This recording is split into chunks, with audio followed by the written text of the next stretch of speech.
Now, obviously, perchloroethylene is a solvent, it's a chemical.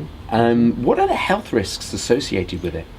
For a long time, it's been connected with cancers. You've got it actually gets stored in your body fat as well, and your system's trying to clean everything out, so you get problems with kidneys, liver, all that kind of thing. Really? Okay. So, I guess there are a lot of toxic chemicals in this world. Obviously, cancer is a big one for people who come in contact with it. What about pregnant mothers, that type of There was thing? a study done in Manhattan, and they looked at the pregnant women living around dry cleaners and also working in dry cleaners, and birth defects and miscarriages, that sort of thing, were a lot higher than the average. Okay. So, if this is a highly toxic chemical, it must be tightly controlled, I guess. Oh yeah.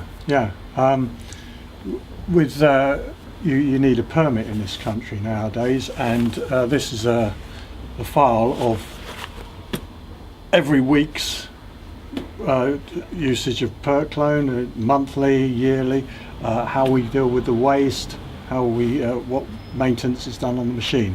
Everything has to be carefully documented, and you have to have a permit which they inspect every year, make sure that everything's okay.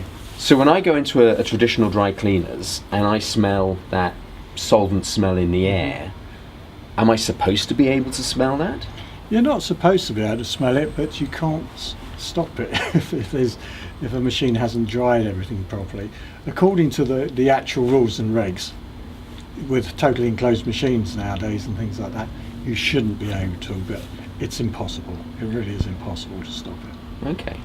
So if the machines see it sealed, fair enough, but the clothes when they come out, are they going to have some of it still left on? Yeah, you could still have some left in there that have got into the fibres or into some of the wadding in the shoulders and things like that. You know, you can't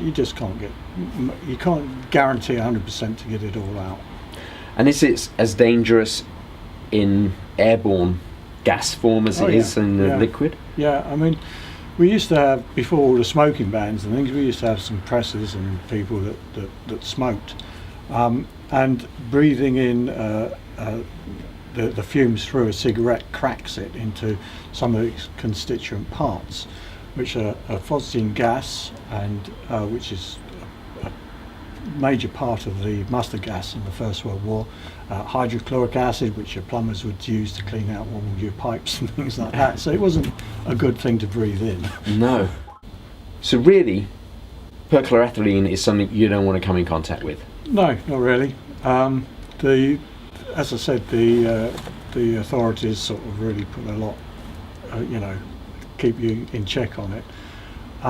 But there's nothing really been there to replace it. They've been looking at it since the 60s, for 50 years, for a replacement. That's the industry's been looking for something. Yeah. Until now, of course. Yeah. Now they've actually cracked it. They've found something that can not only do a better job, that it's also perfectly safe for myself and the staff, the customers and the environment. Great.